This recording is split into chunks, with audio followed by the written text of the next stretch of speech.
बिस्मिल्लाहिर्रहमानिर्रहीम। अस्सलाम वालेकुम नाज़रीन, आप यूट्यूब चैनल देख रहे हैं। मैं इमरान ख़ान हूँ। अफ़गानिस्तान के हवाले से बहुत इम्पॉर्टेंट न्यूज़ है और उसमें यह है कि तालिबान और अमेरिका के मुज़ाकरात के हवाले से मैंने आपको कहा था कि अमेरिका की जो नई हुकूमत है, जो बाइडन की जो इंतज़ामिया है, उन्होंने कुछ स्टेटमेंट्स दिए हैं और उन स्टेटमेंट्स की रोशनी में ऐसा लग रहा था कि तालिबान से मामलात और मुज़ाकरात के हवाले से वो अपनी पॉलिसी को रिव्यू करना चाहते हैं। जो मुज़ाकरात डोनाल्ड ट्रंप के दौर में हुए थे और डोनाल्ड ट्रंप ने वादा किया था आज से 1 साल पहले, ये मुज़ाकरात फरवरी 2020 में हुए थे और ये वादा डोनाल्ड ट्रंप ने किया था कि अमेरिका 14 महीने के बाद अफ़गानिस्तान से निकल जाएगा। यानी 2021 जो साल शुरू हो चुका है, इसके अप्रैल तक अमेरिका को अफ़गानिस्तान से निकल जाना था और ये वादा किया था और ये मुआहदा था। कुछ और चीज़ें थी, मिसाल के तौर पे इसमें यह था कि जो कैदी हैं तालिबान के, उनको छोड़ा जाएगा और अगर तालिबान के पास भी कोई कैदी हैं तो वो भी छोड़ेंगे। हालांकि तालिबान जो है वो हज़ारों की तादाद में कैद हैं, जबकि तालिबान के पास कैदियों की तादाद बहुत कम है। लड़ाई झगड़ा बंद किया जाएगा, नेटो की फ़ौजों के ऊपर हमला नहीं किया जाएगा, अमरीकी फ़ौजियों के ऊपर हमला नहीं किया जाएगा और तालिबान अपने दीगर जो शिद्दत पसंद ग्रुप हैं इस खित्ते के अंदर, जैसे दाइश है, अल-कायदा है, इनके साथ किसी किस्म के रवाबित या ताल्लुकात नहीं रखेगी और जो तालिबान के ज़ेरे कंट्रोल इलाके हैं वहाँ पे ऐसे शिद्दत पसंदों को पनपने नहीं दिया जाएगा। ये चीज़ें तय पाई थी अमेरिका और तालिबान के बीच में और तालिबान ने यह कहा था कि अमेरिका गैर मशरूत तौर पर इस इलाके को छोड़ेगा और इसके अंदर मुदाखलत नहीं करेगा अंदरूनी मामलात में, और यहाँ पे पॉलिटिकल प्रोसेस यहाँ के लोग खुद मुज़ाकरात के ज़रिए शुरू करेंगे। तो अफ़गानिस्तान की हुकूमत और अफ़गान तालिबान के बीच में मुज़ाकरात के लिए पाकिस्तान ने कोशिशें शुरू की, लेकिन जब ये मुआहदा हुआ तो उसके बाद एक भारतीय शहरी ने प्लान किया और इसके पीछे भारत था और फिर गुरुद्वारा के ऊपर एक हमला हो गया अगले ही महीने में। और मई में 2020 में एक अटैक होता है, वहाँ पे एक हॉस्पिटल है, मैटरनिटी हॉस्पिटल, उसके ऊपर एक अटैक हो गया और उसका इल्ज़ाम दाइश के ऊपर आया। तो उसके बाद जो है वो अफ़गानिस्तान की जो हुकूमत है, सदर अशरफ गनी, उन्होंने ये कहा कि अब तालिबान को जवाब दिया जाए। हालांकि तालिबान ने कहा कि हमने ये अटैक नहीं किया, ना गुरुद्वारा वाला अटैक किया उन्होंने जो काबुल में है, और ना उन्होंने जो है वो अस्पताल के ऊपर अटैक किया, लेकिन इनको तालिबान के खाते में डाला गया और तालिबान के साथ जानबूझकर लड़ाई शुरू की गई। तो फिर तालिबान ने भी ये बयान दिया कि फिर जिम्मेदारी इसकी हमारे ऊपर नहीं होगी अगर ये लड़ाई शुरू की गई तो। नेटो ने अपने आप को बहुत हद तक लड़ाई से दूर रखा है। गैर मुल्की फ़ौजों ने ऑपरेशंस बंद कर दिए, अमली तौर पे वो वहाँ मौजूद ज़रूर हैं मुख्तलिफ एरियाज़ में, लेकिन वो ऑपरेशंस नहीं कर रहे थे। एरियल स्ट्राइक्स उनकी चल रही हैं, वो फ़िज़ाई हमले करते हैं, बम्बारमेंट करते हैं, ड्रोन अटैक भी करते हैं और उसके लिए वो जवाब पेश करते हैं। वो कहते हैं हमने दाइश पे किया, हमने अल-कायदा पे किया, हम तालिबान के ऊपर नहीं कर रहे। लेकिन दूसरी जानिब तालिबान ने फिर अपना मुआहदा जो है उसके ऊपर अमल दरामद करते हुए अमरीकी फ़ौजियों को और नेटो फ़ौजियों को मारना बंद किया बीच में, कि हमारे कैदी छोड़ दें और यहाँ से इस मुल्क को छोड़ के चले जाएं, इतनी कुर्बानी दी है तो ये भी देते हैं।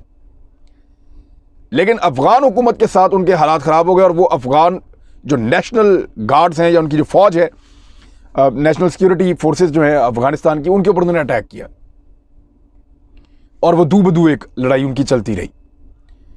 लेकिन ज़्यादातर मुआहदे की शिकें अफ़गानिस्तान ने पूरी की। अब दोनों जो फ़रीक़ैन हैं वो एक दूसरे पे इल्ज़ामात लगा रहे हैं। दोहा में जो मोहम्मद नईम है तालिबान के तर्जुमान, उन्होंने स्टेटमेंट दिया है, दूसरी जानिब से अमेरिका की जानिब से स्टेटमेंट आया।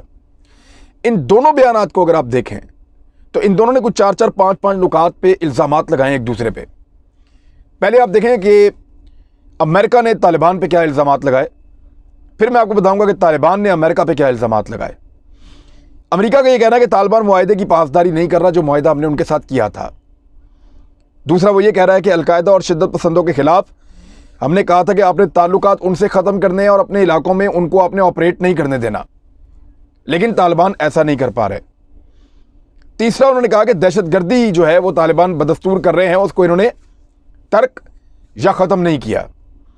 एक और इल्ज़ाम उन्होंने जो लगाया अफ़गान तालिबान के ऊपर अमेरिका ने, वो ये कि अफ़गान नेशनल सिक्योरिटी फोर्सेस के ख़िलाफ़ पुरतशद्दुद हमले तालिबान ने जारी रखे हुए हैं।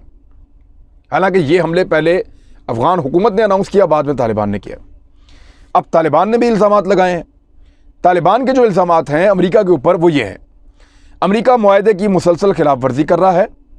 नंबर 2, वो अफ़गानिस्तान में इंसानी हुकूक की पामाली कर रहा है। नंबर 3, आम शहरियों, घरों और देहातों पर बमबारी अमेरिका की जानिब से की जा रही है। हम वक्तन फ़वक्तन अमेरिका को आगाह करते रहे हैं कि इन इलाकों, इन शहरों और इन एरियाज़ को जो आपने टारगेट किया है ये आम शहरी थे।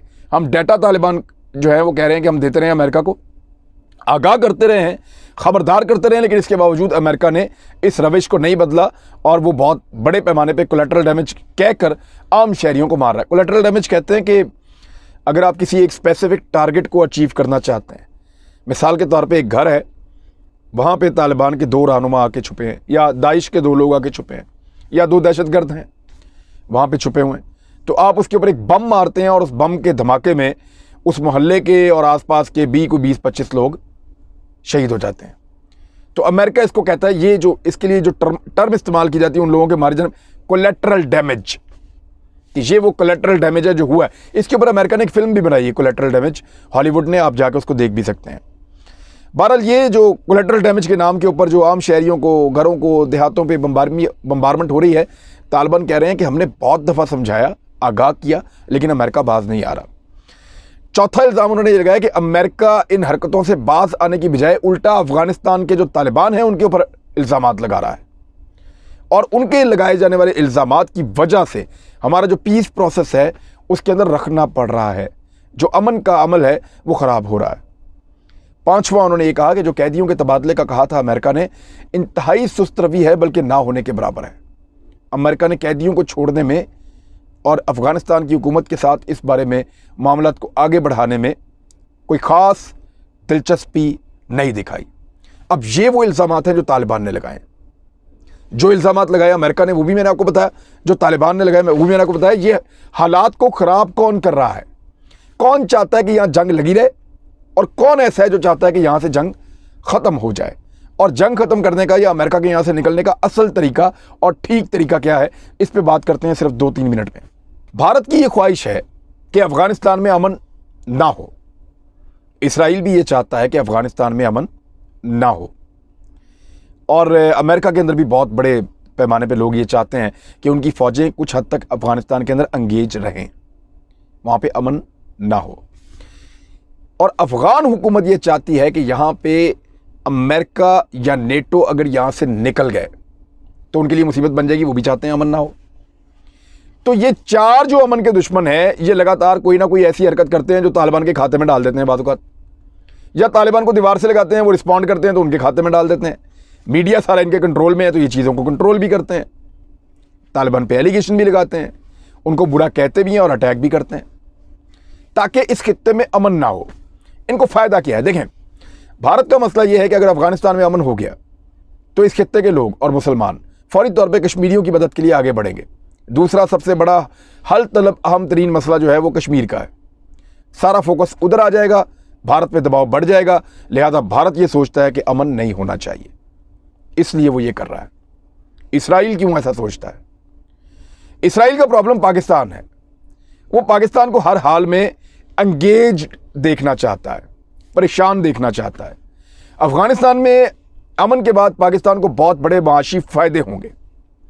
पाकिस्तान बहुत हद तक खुद कफील होगा, ताकतवर होगा, और जितना पाकिस्तान आगे बढ़ेगा इसराइल को तस्लीम करने से उतना दूर जाएगा। पाकिस्तान पे दबाव नहीं डाल पाएंगे वो। पाकिस्तान पे माशी दबाव कम होने की सूरत में इसराइल की वक़्त कम होगी, और इसराइल को हमेशा अगर ख़तरा है तो वो पाकिस्तान से है, और उनकी लीडरशिप इस बात को मानती है कि अगर इसराइल को पूरी दुनिया में किसी से सही खतरा है तो वो मुल्क पाकिस्तान है। लिहाजा वो नहीं चाहेंगे कि पाकिस्तान में अमन हो, क्योंकि पाकिस्तान में अमन के लिए अफ़गानिस्तान में अमन जो है वो काफ़ी हद तक ज़रूरी है। अब आ जाएँ अफ़गान हुकूमत। अफ़गान हुकूमत का प्रॉब्लम यह है कि वो अवाम की मुंतखब हुकूमत नहीं है। वो नेटो फ़ौजियों ने मिलके और अमेरिका ने मिलके अपने मनपसंद लोगों को कुछ ना कुछ करके इक़्तिदार दिलवाया हुआ है।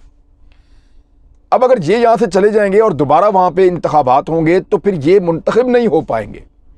इसलिए अपने इक़्तिदार को तूल देने के लिए, अपने इक़्तिदार को लंबा करने के लिए बेहतर यह है कि तालिबान के साथ अमेरिका का झगड़ा चलता रहे और नेटो फौजें यहाँ पे बैठी रहे हमेशा, क्योंकि नेटो फौजें गई तो ये नंगे हो जाएंगे, इनके सामने कोई प्रोटेक्शन नहीं रह जाएगी।